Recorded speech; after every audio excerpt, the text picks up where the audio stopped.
नमस्कार, मैं डॉक्टर स्वाति मिश्रा आज एक नए वीडियो के साथ आपसे मिल रही हूँ।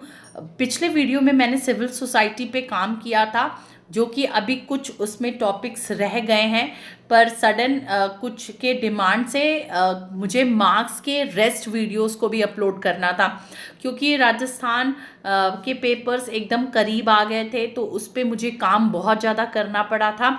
तो फिर मार्क्स के टॉपिक्स को मैंने होल्ड पे रख दिया था, और मार्क्स को कंप्लीट कराना बहुत ज़रूरी था, क्योंकि हर यूजी पीजी एग्ज़ाम्स में, यूजीसी नेट, हायर एग्ज़ाम्स, लोक सेवा आयोग, सभी के एग्ज़ाम्स में मार्क्स पूछे जाते हैं और तरह तरीके से पूछे जाते हैं। बहुत सारा पढ़ने के बाद भी कई बारी हमारे कंसेप्ट क्लियर नहीं हो पाते हैं, तो उसको ज़रूरी है कि हम मार्क्स के सारे टॉपिक को कंप्लीट करें।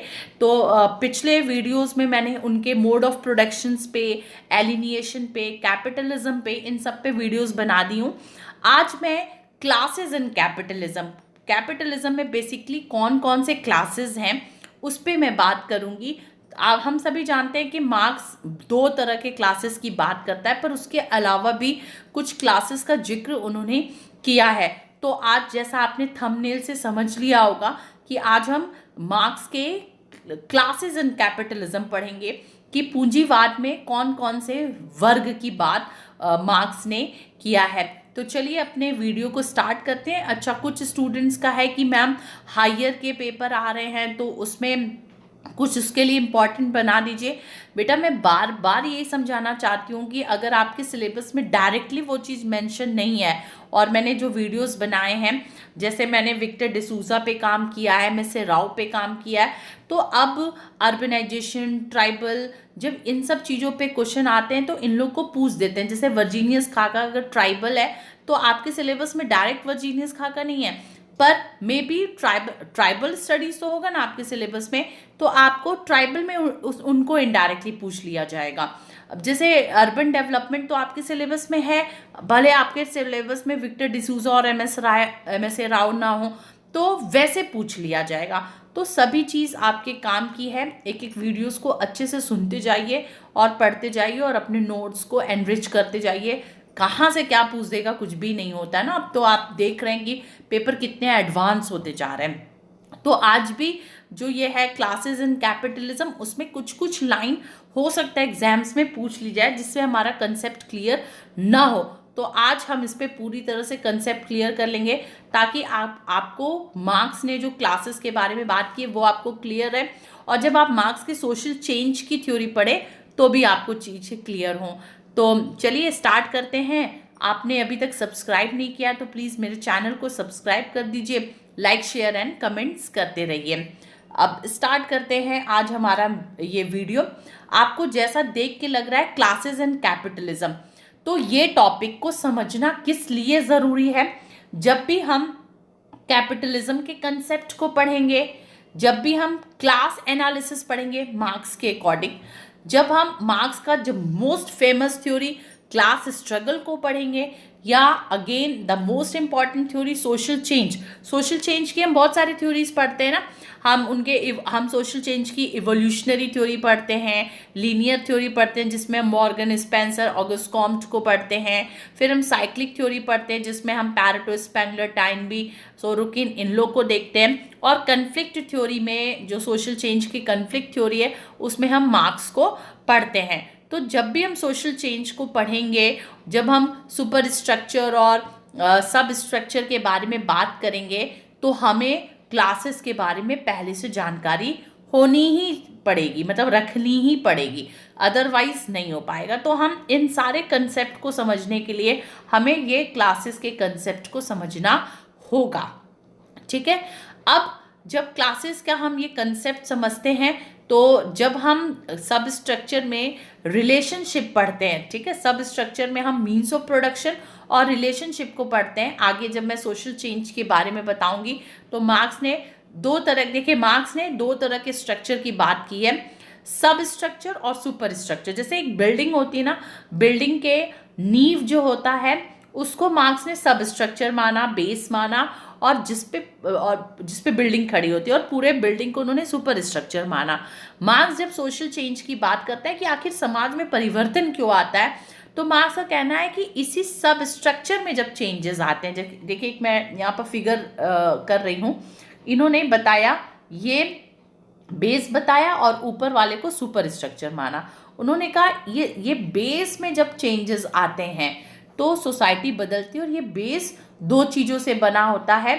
एक बना होता है मीन्स ऑफ प्रोडक्शन से, और दूसरा बना होता है रिलेशनशिप ऑफ प्रोडक्शन। ठीक है, रिलेशनशिप ऑफ प्रोडक्शन। और जब इसी रिलेशनशिप ऑफ प्रोडक्शन को हम पढ़ते हैं तो हम क्लासेस को पढ़ते हैं। इसीलिए क्लासेस को समझना बहुत ज़रूरी है, क्योंकि मार्क्स का कहना है कि समाज में परिवर्तन इसी बेस के कारण से आता है। जब, और ये बेस को उन्होंने क्या माना, इकोनॉमी माना। उन्होंने कहा कि सोशल, आप जैसे बहुत सारे कोरिलेशन है, जैसे हम जब स्पेंसर को हमने पढ़ा था तो उन्होंने बताया था ना कि जैसे एक इंसान की जो एक जीव होता है वो किस किस चीज़ से मिल के बनता है, बहुत सारे ऑर्गन से मिल करके हमारा बॉडी बना रहता है। उसी तरह सोसाइटी के भी अलग अलग पार्ट्स होते हैं, जैसे social system, economic system, political system, religion, moralities, ethics, values, ये सारे सोसाइटी के भी पार्ट्स हैं जिससे सोसाइटी बनी रहती है। ठीक है, मार्क्स ने कहा कि उसमें इकोनॉमी को उन्होंने सबसे ज़्यादा माना। उन्होंने कहा कि जब इस इकोनॉमी में चेंजेस होगा ना, जब इस अर्थव्यवस्था में जब परिवर्तन आता है तो पूरा समाज की व्यवस्था बदल जाती है। उन्होंने एजुकेशन को, पॉलिटिकल को स्ट्रक्चर को, और सोशल स्ट्रक्चर को, रिलीजन को, मोरालिटी को, इथिक्स को, लैंग्वेजेस को, आर्ट्स को, लिटरेचर को, इन सब को सुपर स्ट्रक्चर में माना है। और बेस में उन्होंने इकोनॉमी को माना है कि जब इकोनॉमी में चेंज आता है तभी समाज में परिवर्तन होता है। तो वो जब भी हम सोशल चेंज की कंसेप्ट को पढ़ेंगे तो ये सारी चीज़ों को हमें देखना होगा। तो मैं समझाने के क्रम में मार्क्स की सारी चीज़ों को समझा रही हूँ। तो बेसिकली उन्होंने दो तरह के क्लासेस की बात की है, बॉर्जुइज एंड प्रोलिटरेट। बॉर्जुइज को हिंदी में आपको कई जगह बुर्जुआ मेंशन मिलेगा, कहीं पूंजीपति मेंशन मिलेगा, और प्रोलिटरेट मतलब सर्वहारा होता है। ये दो वर्ड जो है वो मार्क्स ने इस्तेमाल किया है, बॉर्जुइज एंड प्रोलिटरेट। ये दो फिलहाल उन्होंने दो तरह के क्लास बताए हैं, और उसके अलावा कुछ और क्लासेस की भी चर्चा है। Along with them few other classes also exist in capitalism. पूंजीवाद में, कैपिटलिज्म में ये दोनों क्लासेस के अलावा भी और तरह के क्लासेस, वर्ग दिखाई देते हैं, जैसे पेटी बुर्जुइज, लैंडलॉर्ड्स, पीजेंट्स एंड लम्पेंट प्रोलिटरेट। देखिए अब आपको इनके नामों में लैंडलॉर्ड्स और पीजेंट्स तो समझ में आ रहा होगा। क्लियर करना है हमें पेटी बॉर्जुइज एंड लुम्पेंट प्रोलिटरेट, और ऊपर बॉर्जुइज एंड प्रोलिटरेट। तो कुल मिला के 1 2 3 4 5 6 क्लासेस के बारे में हम आगे पढ़ेंगे। ठीक है, आगे इसको मैंने एक थोड़ा सा डायग्रामेटिक रिप्रेजेंटेशन दिया है कि बेसिकली उन्होंने दो तरह के क्लासेस की बात की, बॉर्जुइज और प्रोलिटरेट। बीच में कुछ और क्लासेस, पेटी बॉर्जुइज, लैंडलॉर्ड्स, पीजेंट, फार्मर्स और ल्यूम्पेंट प्रोलिटरेट की भी बात की है। ये सब क्लासेस धीरे धीरे इन्हीं सब में मर्ज हो जाते हैं, एंड फाइनली यही दो क्लासेस बॉर्जुइज, और मैं दूसरे कलर से शो कर देती हूँ, यही बॉर्जुइज और प्रोलिटरेट, फाइनली यही दो क्लासेस बचते हैं। ठीक है, समझ में आया आप लोगों को? आगे बढ़े हम लोग। आगे देखिए, जब भी हम क्लास की बात करते हैं ना तो हमेशा से मार्क्स का कहना है कि देखिए अब जब हम लोग, इससे पहले भी मैंने वीडियो डाला है मोड ऑफ प्रोडक्शंस पे। मोड ऑफ प्रोडक्शन में हमने सोसाइटल इवोल्यूशन के बारे में बात की कि मार्क्स ने किस तरह से सोसाइटी के इवोल्यूशन की बात की है, कि प्रिमिटिव सोसाइटी था, फिर एशियाटिक सोसाइटी था, फ्यूडलिस्टिक सोसाइटी था, कैपिटलिस्ट सोसाइटी, तरह तरह के समाज के बारे में उन्होंने बात की है। मार्क्स का कहना है कि सिर्फ प्रिमिटिव सोसाइटी को छोड़ करके, सिर्फ आदिम समाज को छोड़ करके बाकी जितने भी समाज आए सब में दो तरह के क्लास रहे ही रहे। हर क्लास में, चाहे वो एशियाटिक सोसाइटी हो, चाहे वो कैपिटलिस्ट सोसाइटी हो, वो फ्यूडलिस्टिक सोसाइटी हो, किसी भी तरह की जो सोसाइटी है, उन्होंने कहा है कि दो क्लास हमेशा से रहे हैं और इन दो क्लासों के बीच में ही संघर्ष रहा है। ये हमेशा कन्फ्लिक्ट को देखते हैं मार्क्स। मार्क्स का शुरू से कहना है कि समाज में संघर्ष रहा है, बल्कि अब ये सारी थ्योरीज ना बदल रही है। बहुत सारे नए नए काम हुए हैं। 2020 में कुछ ऐसी किताबें आई जिन्होंने प्री एग्जिस्टिंग थ्योरीज को, एक बर्गमान की बुक आई है, उन्होंने प्री एग्जिस्टेंस थ्योरीज को पलट करके रख दिया है। उन्होंने कहा है कि संघर्ष तो समाज में था ही नहीं, और सेम कम्युनिटी में तो संघर्ष था ही नहीं, संघर्ष हमेशा से इंटर कम्युनिटी के बीच में रहा है। तो बहुत सारी थ्योरी बदली भी है। अगर आपको मौका मिले तो बर्गमान की वो बुक ज़रूर देखिएगा। मुझे भी देखना है, मतलब मैंने भी सुना है इसके बारे में, तो मुझे भी ये देखना है आगे चल करके। तो इस तरह से उन्होंने कहा कि हर क्लास के मतलब हर सोसाइटी में क्लास रहे, हर क्लास के बीच में कन्फ्लिक्ट रहा ही रहा है। यहाँ पर हम लोग जो क्लासेस पढ़े वो कैपिटलिज्म में पढ़े। कैपिटलिस्ट सोसाइटी में कौन कौन से क्लास को, चूँकि उनका कैपिटलिस्ट सोसाइटी का ही काम ज़्यादा है, तो कैपिटलिस्ट सोसाइटी में कौन कौन से क्लासेस रहे हैं उसको मार्क्स एक्सप्लेन करते हैं। सबसे पहला जो क्लास है वो है बॉर्जुइज। ओके, बॉर्जुइज के बारे में हम लोग पढ़ते हैं। सबसे पहले बॉर्जुइज, जिसको हिंदी में बुर्जुआ या पूंजीपति वर्ग कहा गया है, इसमें इनकी क्या क्या खासियत है मैंने लिखा है। ओन्स द कैपिटल, सबसे पहले जिनका पूंजी पर नियंत्रण हो, कैपिटल पे नियंत्रण हो, उसको हम बुर्जुआ कहेंगे। To make profit they exploit the labourer class, ये इनका सिर्फ एक उद्देश्य होता है, to gain more and more profit, कितना लाभ कमा ले। और लाभ कैसे कमाए? To exploit the labourer class, जो मजदूर वर्ग है उसका शोषण करके। शोषण कैसे करते हैं आगे चल करके मैं बताऊंगी। फिलहाल मैं यहाँ पर ये बताना चाहूँगी कि अगर हम इतिहास में जाते हैं, when we go in history, हम देखते हैं कि मेडिवल यूरोप में ये क्लास इमर्ज होके आता है। कैसे इमर्ज होता है? मेडिवल यूरोप में ही जब इंडस्ट्रियलाइजेशन बहुत तेज़ी से जन्म लेता है, बहुत तेज़ी से इंडस्ट्रियलाइजेशन एंड ट्रेड जन्म लेते हैं, तो बॉर्जुइज जो क्लास है वो उभर के सामने आता है। कैसे? क्योंकि इंडस्ट्रियलाइजेशन के दौर में इंडस्ट्री सेटअप होती है। इंडस्ट्रीज को सेट करने वाला जो है वो कैपिटलिस्ट है, जिसके हाथ में पूरा पूंजी का नियंत्रण है, और उसी को तो हम बॉर्जुइज कह रहे हैं ना। तो इस तरह से। और मेडिवल यूरोप आप समझते हैं, मेडिवल यूरोप आप किसको कहेंगे? जो 5वीं शताब्दी से लेकर 12वीं शताब्दी तक का जो यूरोप है वो मेडिवल यूरोप है। मैंने किसी वीडियोस में ये सारी चीज़ों को एक्सप्लेन किया है, सोशलॉजिकल थ्योरीज में किया है कि किस में किया है मुझे याद नहीं है, उसी में शायद किया है। हाँ, मैंने किया है एमर्जेंस ऑफ सोशियोलॉजिकल थॉट में, कि किस तरह से विश्व के इतिहास को अलग अलग हिस्सों में बांटा गया।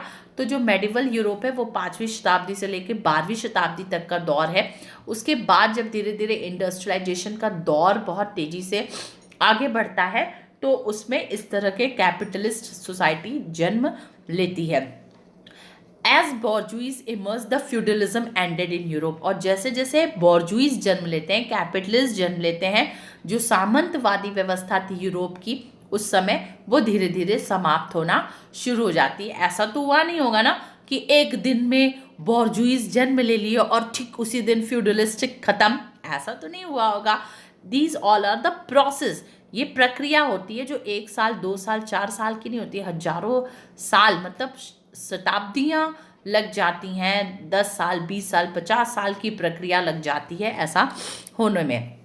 तो जैसे जैसे कैपिटलिस्ट आए, बॉर्जुइज आए, वैसे वैसे यूरोप में फ्यूडलिज्म खत्म होने लगा, मतलब एक तरह के एक समाज का अंत होना शुरू हुआ। Bourgeois helped undermine the feudal system of Europe, और फ्यूडल सिस्टम आप जानते हैं कि अपने आप में भी एक निरंकुश समाज का है सिंबल, क्योंकि डेस्पोटिक नेचर रहा है शुरू से ही उसका, फ्यूडलिस्टिक सोसाइटी का, सामंतवादी व्यवस्था का। तो बॉर्जुइज ने एक अच्छा काम किया कि फ्यूडलिस्ट सिस्टम को यूरोप से कंट्रीब्यूट किया और प्रोग्रेसिव सोसाइटी में अपना योगदान देना शुरू किया। पर मार्क्स के अकॉर्डिंग ये भी व्यवस्था शोषणकारी ही व्यवस्था है। The industrial capitalist class form the bourgeois, bourgeois कौन बने? जो इंडस्ट्रियल कैपिटलिस्ट क्लास है, जैसा मैंने पहले ही समझा दिया है। और इस इंडस्ट्रियलिस्ट कैपिटलिस्ट जो क्लास था, इसका नियंत्रण किस पर था? इसका नियंत्रण पॉलिटिकल स्ट्रक्चर पे था और आइडियोलॉजिकल स्ट्रक्चर पे था। मतलब both politically and ideologically this class began to rule in Britain by the mid 19th century. और मिड 19th सेंचुरी तक आते आते, मैंने कहा था ना कि शताब्दियों लग जाते हैं, 12वीं 13वीं शताब्दी से इमर्जेंस शुरू होता है, 14वीं 15वीं 16वीं 17वीं, मतलब 500-600 साल लग जाते हैं। और तब जाकर के पूरी तरह से ये जो कैपिटलिस्ट सोसाइटी है, बॉर्जुइज जो क्लास है, वो मिड 19th सेंचुरी तक आते आते ब्रिटेन में छा जाता है। ठीक है, इनका एम क्या है, मेन मोटिव क्या है कि जनरेशन ऑफ प्रॉफिट, हम कितना प्रॉफिट कमा सके और कैसे कमा सके, सरप्लस वैल्यू के तहत। ठीक है, सरप्लस वैल्यू क्या होता है, वो मैंने इससे पहले भी मार्क्स को जब पढ़ाया है तो मैंने सरप्लस वैल्यू के बारे में बताया है। आज भी मैं बता दे रही हूँ कि सरप्लस वैल्यू मतलब जैसे कि अगर मान लीजिए ये एक पेन है, ठीक है, इस पेन को बनाने में कॉस्ट कितना लग रहा है? मान लीजिए इस पेन को बनाने में कॉस्ट लग रहा है 5 रुपीज़ विथ लेबर चार्ज लेकर के 5 रुपीज़ इसमें लग जा रहा है। और जब मार्केट में ये पेन आ रही है तो ये मार्केट में कितने की आ रही है? 10 रुपीज़ की आ रही है। मतलब कि 5 रुपीज़ एक्स्ट्रा जा रहा है ना एक्स्ट्रा। वो 5 रुपये जो एक्स्ट्रा जाता है वो पूरा कैपिटलिस्ट क्लास रख लेता है। मतलब जो इंडस्ट्रीज इस पेन मेकिंग में लगी हुई है वो 5 रुपये मुनाफे के साथ बेच रही है, तो वो पूरा 5 रुपये अपने रख ले रही है। और मार्क्स का कहना है कि जो प्रॉफिट का 5 रुपये, उसमें से कुछ हिस्सा प्रोलिटरेट को जाना चाहिए, सर्वहारा को जाना चाहिए, मजदूरों को जाना चाहिए जो इस प्रोडक्शन प्रोसेस में लगे हुए हैं, क्योंकि उनका भी योगदान है। बट उनको क्या मिलता है? उनको सिर्फ अपना लेबर कॉस्ट मिलता है, जो श्रम वो करते हैं सिर्फ वो उनको मिलता है, उनको प्रॉफिट का हिस्सा नहीं मिलता है। तो क्या ये सही है? नहीं सही है।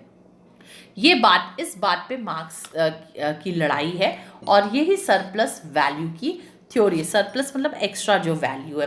तो इस सरप्लस वैल्यू को कमा के लेबरर्स का एक्सप्लॉइट कर करके ये गेन करते हैं प्रॉफिट, लाभ कितना कमा सके।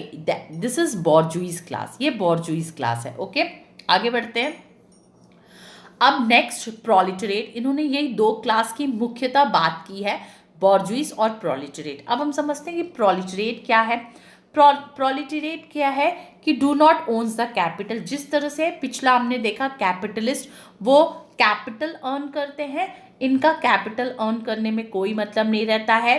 They had the right only on, इनका अधिकार था सिर्फ अपने लेबर पे, मतलब अपने श्रम पे, हम कितना श्रम करें और कितना हम कमा लें, सिर्फ यही रहता है। अपने श्रम को बेच करके वो अपना जीवन यापन करते हैं। They have to sell in order to earn their living. अपने जीवन को चलाने के लिए जो अर्न करते हैं वो कैसे करते हैं? लेबर से, अपने लेबर को बेच करके। They are exploited by the bourgeois. ये बॉर्जुइज से एक्सप्लॉयटेड है। कैसे एक्सप्लॉयटेड है मैंने पिछले में समझा दिया, सरप्लस वैल्यू की जो थ्योरी थी उसके थ्रू। अब जैसे मैंने बताया कि बॉर्जुइज क्लास कैसे इमर्ज हुआ, तो मैंने बताया ना कि बॉर्जुइज क्लास इमर्ज हुआ कि मिड यूरोप में जब इंडस्ट्रियलाइजेशन प्रोसेस बहुत तेज़ी से चला तो वहाँ पर इंडस्ट्री सेटअप होने लगी और जो लोग इंडस्ट्रीज़ को सेटअप किए वो बॉर्जुइज कहलाए। अब प्रोलिटरेट कैसे इमर्ज हुआ?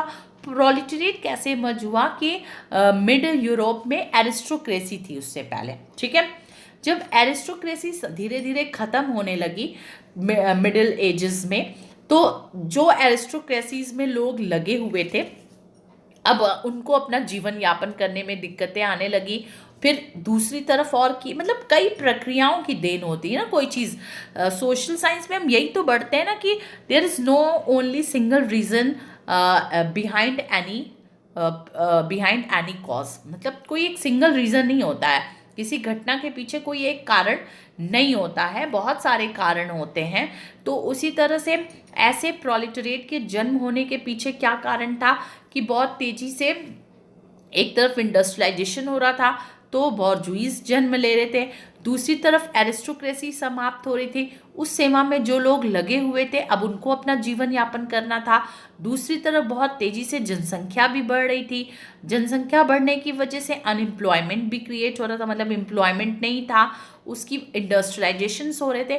तो बहुत सारे कारण मिल करके large number of landless and propertyless people, अब बहुत सारे लोग ऐसे हो गए जिनके पास अपनी भूमि नहीं थी, जिनके पास अपना कोई प्रॉपर्टी नहीं था, संपत्ति नहीं था, तो वो फोर्स्ड हुए, उन्हें मतलब वो फोर्स्ड हुए सर्कमस्टांसेस से कि वो लेबर फोर्स में आए और इस तरह से प्रोलेटरिएट क्लास का जन्म होता है। ओके, आगे हम देखते हैं अब एक इम्पॉर्टेंट कंसेप्ट, पेटी बॉर्जुइस। बहुत कंफ्यूज होते हैं हम बॉर्जुइस समझ लेते हैं, हम प्रोलेटरिएट समझ लेते हैं, हम ल्यूम्पेन प्रोलेटरिएट और पेटी बॉर्जुइस को नहीं समझ पाते। बॉर्जुइस से जो नीचे पेटी बॉर्जुइस और जो प्रोलेटरिएट से नीचे वो ल्यूम्पेन प्रोलेटरिएट। ठीक है, पहले तो ऐसे वाला हम लोग समझ लेंगे। अब पेटी बॉर्जुइस क्या है? जैसे बॉर्जुइस बड़े बड़े कैपिटलिस्ट थे, बड़े बड़े कैपिटल उनके पास थे, ठीक है, वो बहुत सारे एम्प्लॉयज़ को अपने अंडर में रखते थे, वर्कर्स को अंडर में रखते हैं और बहुत सारे प्रोडक्शन में काम कराते हैं। पर पेटी बॉर्जुइस जो है वो कौन कौन लोग हैं? स्मॉल मैन्युफैक्चरर्स, जो छोटे छोटे उद्यमी लोग हैं, जैसे शॉपकीपर्स भी हैं, दुकानदार, आर्टिसंस जो कुछ चीज़ों को प्रोडक्शन करते हैं छोटे छोटे, पीजेंट्स, ये they all are under the category of petty bourgeois. Unlike the bourgeois, the petty bourgeois own small property. जैसे बॉर्जुइस बड़े बड़े संपत्ति खरीदते हैं, इनका बहुत स्मॉल प्रॉपर्टी होता है। इनको मार्क्स ने कंजर्वेटिव एंड रिएक्शनरी कहा है। प्लीज़ प्लीज़ प्लीज़ रट लीजिए, मे बी ये एग्ज़ाम में पूछ ही लिया जाए कि मार्क्स के अकॉर्डिंग कि कौन conservatives and reactionary in nature है। अब 4 कैटेगरी आ गया, बॉर्जुइस, पेटी बॉर्जुइस, ल्यूम्पेन प्रोलेटरिएट एंड प्रोलेटरिएट। तो आप पढ़े रहेंगे तो फटाक से टिक लगा लेंगे ना। तो ऐसे ही क्वेश्चंस उठते हैं एग्जाम में। अब एक क्वेश्चन बना बना के हम लोग थोड़ी ना चैनल पे डालेंगे, वो डाल रहे हैं तो बेवकूफ़ बना रहे हैं, है ना। हाँ, प्रीवियस ईयर्स के बहुत होगा तो क्वेश्चन सॉल्व करा लेंगे। अब तो आपको कंसेप्ट क्लियर, अगर आपका कंसेप्ट क्लियर होगा ना तो आप चीज़ों को आसानी से पकड़ लेंगे। स्ट्रेट फॉरवर्ड कुछ क्वेश्चंस आते हैं तो कुछ गलती तो सबसे होती है, बट कंसेप्ट्स पे जो क्वेश्चंस आते हैं ना उस पर वो गलत नहीं होने चाहिए, वो आपके क्लियर होने चाहिए। तो पूछ सकता है कि मार्क्स किसे कंजर्वेटिव एंड रिएक्शनरी नेचर कहें, किस ग्रुप को? तो याद रखिएगा उन्होंने इसी पेटी बॉर्जुइस को कहा है। ओके, तो important. Few Marxist considered them as a responsible for the rise of fascism during 1920s and 30s, 1920 और 30 में। 1920 और 30 में जब फासिज्म का जन्म होता है तो कई मार्क्सिस्ट कहते हैं कि फासिज्म अलग कंसेप्ट है, फासिज्म का जन्म के पीछे यही पेटी बॉर्जुइस ही रिस्पॉन्सिबल हैं। तो ये भी पॉइंट इंपॉर्टेंट है। They do not have enough funds to employ workers and earn profit. इनके पास इतना फंड नहीं होता है कि ये बहुत सारे एम्प्लॉयज़ को रखे, बहुत सारे वर्कर्स को रखे और प्रोडक्शन करवाए। ओके, पेटी बॉर्जुइस समझ में आया। अब हम आते हैं, आगे बढ़ते हैं, ल्यूम्पेन प्रोलेटरिएट। ओके, ल्यूम्पेन प्रोलेटरिएट को मार्क्स ने डेंजरस क्लास माना है। याद रख लीजिएगा, मार्क्स ने किसे डेंजरस क्लास माना है? ल्यूम्पेन प्रोलेटरिएट को। क्यों माना है? क्योंकि ये क्लास जो है इसमें कौन कौन लोग आते हैं? पिक पॉकेट्स आते हैं जो जेब कतरे होते हैं, ब्रॉथल क्रीपर्स आते हैं जो वैश्यालय वगैरह चलाते हैं, रैक पिकर्स आते हैं मतलब जो कचरा वचड़ा बिनने वाले लोग होते हैं, बेगर्स, वेगाबॉन्ड्स मतलब जो आवारे टाइप के लोग आते हैं, ये सब ल्यूम्पेन प्रोलेटरिएट में हैं। और मार्क्स का कहना है कि ये ग्रुप मतलब कोई ऐसा कार्य नहीं करता जो सोशल चेंज ला सके, मतलब इनके अंदर वो पोटेंशियल ही नहीं होती है कि वो सोशलिज्म या सोशल चेंज के लिए आ सके। मैंने बताया ना शुरू में कि हमको जब सोशल चेंज पढ़ना होगा तो हमें रिलेशन ऑफ प्रोडक्शंस को पढ़ना होगा, रिलेशन ऑफ प्रोडक्शन में हमें ये सारे क्लासेस को पढ़ने होंगे, ठीक है। और मार्क्स का कहना है कि जब दुनिया के मजदूर एक हो जाएंगे और तब वो कैपिटलिस्ट क्लास को उखाड़ फेंकेंगे और किसकी स्थापना करेंगे, सोशलिज्म की स्थापना करेंगे, जो कि जिसमें ना कोई मतलब फिर से कोई सेंटर और पेरिफेरी का कंसेप्ट नहीं होगा, मतलब कोई स्ट्रांग नहीं होगा, कोई वीक नहीं होगा, सब इक्वल होंगे, कोई बॉर्जुइज नहीं होगा, कोई प्रोलिटरेट नहीं होगा, मतलब एक कम्यून जैसे कंसेप्ट की उन्होंने एक सपना देखा, इसलिए मार्क्स की थ्योरी को प्रैक्सिस भी कहा जाता है इस जगह पे। तो ये ल्यूम्पेन प्रोलिटरेट, इसलिए देख रहे हैं ना कितने खतरनाक खतरनाक लोग हैं, तो ल्यूम्पेन प्रोलिटरेट को इसलिए डेंजरस ग्रुप कहा जाता है और इनका सोशल चेंज में कोई भी योगदान नहीं होता है। ओके, नेक्स्ट हम लोग देखते हैं लैंडलॉर्ड्स। लैंडलॉर्ड्स किसको कहा है, लैंडलॉर्ड्स में बहुत रईस लोग आते हैं, royal families of Britain, Britain के जो रॉयल फैमिली है वो इसमें आती है, ठीक है। और इसको मतलब ऐसे क्लास को उन्होंने लैंडलॉर्ड्स कहा है, और दे वर डोमिनेंट, ये डोमिनेंट ग्रुप थे, ठीक है। बट धीरे धीरे इन्होंने वो लॉस कर दिया एक अपना इम्पॉर्टेंट रोल, किसमें, प्रोडक्शन स्ट्रक्चर ऑफ सोसाइटी में, समाज के उत्पादन संरचना में, किस तरह से सोसाइटी में प्रोडक्शन हो रहा है। प्रोडक्शन तो इंडस्ट्रियलिस्ट क्लास ही करेगा, ये क्लास तो किया नहीं। तो ये डोमिनेंट ग्रुप थे, इनके पास पैसे भी बहुत थे, मतलब रईस जो होते हैं, बट इनका प्रोडक्शन प्रोसेस में कोई योगदान नहीं था। तो अब प्रोडक्शन अपने जो स्पेशल प्रिविलेज इनको शुरू से मिला था, because they were belong to royal families ना, तो वो प्रेस्टीज और प्रिविलेज तो इनके पास रहे ही हुआ। उस प्रिविलेज को बनाए रखने के लिए इन्होंने जो अपनी जागीरें थी, अपने जो एस्टेट थे, उसे कैपिटलाइज करना शुरू किया, मतलब उस एस्टेट को जो जागीर थी उसे कैपिटलिस्ट को दिया कि लीजिए अब आप यहाँ पर इंडस्ट्रीज रन करिए और कुछ हिस्सा मुझे दे दीजिए, ये वाला रोल था इनका। तो unlike capitalist they did not use the labour of workers to accumulate wealth. तो कैपिटलिस्ट की तरह नहीं, कैपिटलिस्ट क्या करते थे कि वो अपने वेल्थ का इस्तेमाल मतलब जो श्रम का इस्तेमाल, वर्कर्स के श्रम का इस्तेमाल किस लिए करते थे, to gain more and more profit. पर जो लैंडलॉर्ड्स हैं वो जो वर्कर्स हैं उनके श्रम का उन्होंने इस्तेमाल नहीं किया अपने पूंजी को के संचयन के लिए, एक्यूमुलेशन ऑफ वेल्थ के लिए। ओके, तो ये लैंडलॉर्ड्स की कैटेगरी है। नेक्स्ट जो आखिरी कैटेगरी में पढ़ाऊंगी वो है पीजेंट और वर्कर्स। आप पीजेंट और farmers, sorry peasant and farmers, peasant और फार्मर्स को आप जानते हैं कि इन्हें हम किसान कहते हैं। स्कैटर्ड सेक्शन ऑफ सोसाइटी, ये समाज का बिखरा हुआ एक सेक्शन था do not possesses the ability to fight struggle for social change. इनके अंदर भी काबिलियत नहीं थी कि वो सामाजिक परिवर्तन ला सके। इसके लिए मार्क्स ने प्रोलिटरेट को कहा, इसलिए उन्होंने नारा दिया कि दुनिया के मजदूरों एकजुट हो और इस पूंजीवादी सत्ता को उखाड़ फेंको, और इस नारे के आधार पे रशियन रेवोल्यूशन होता है, ठीक है। तो इस सोशल चेंज में इन्होंने इनका कोई योगदान नहीं माना, प्लीज याद रखिएगा।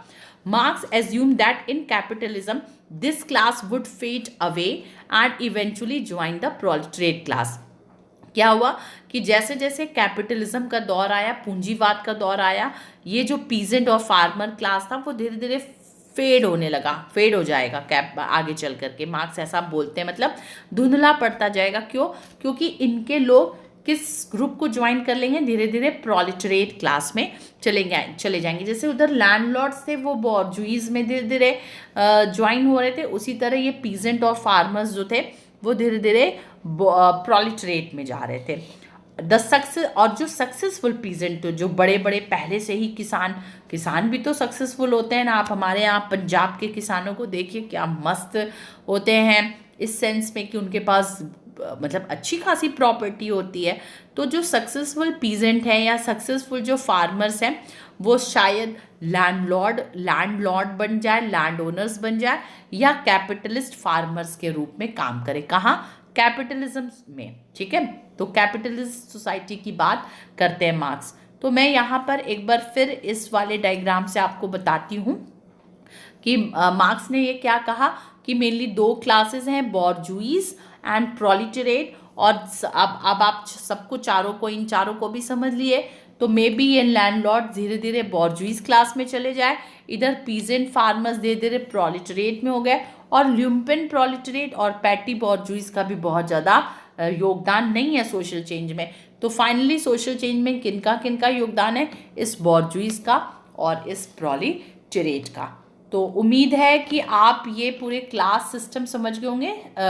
छोटा ही वीडियो मैंने तैयार किया था ताकि एक ही टॉपिक को लूँ और आपको अच्छे से एक्सप्लेन कर सकूँ। तो क्लासेस इन कैपिटलिज्म, अब आप ये समझ लें ना, अब आपको सोशल चेंज की थ्योरी समझ में आएगी। मेरे स्टूडेंट्स के भी सिलेबस में है सोशल चेंज, तो आप लोग तो अब आसानी से समझ लेंगे। तो फिलहाल आज वीडियो को मैं यहीं पर रोकती हूँ। आप सभी को ढेर सारा प्यार और आशीर्वाद, और पढ़ते रहिए और खूब मेहनत करते रहिए। All the best.